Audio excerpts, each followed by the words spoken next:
Hey everybody, welcome back to What's in Your Glass. Today we're going to make a quick, easy cocktail. It's a lemon drop. You can do it as a martini, as a shot, you name it. It's worldwide, everybody makes these different. I'm going to start by rimming mine with sugar because it looks pretty. We like the aesthetics. Get a little ice, little Tito's of course. Do about a shot of that. I'm gonna do a little bit of simple syrup.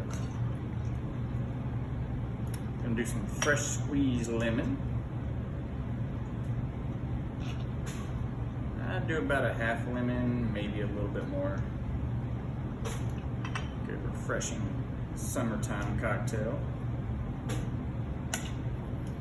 All right, and I'll do a little splash of lemonade just for fun.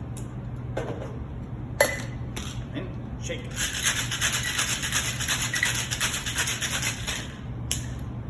Once you're all done there, strain it into your glass and enjoy.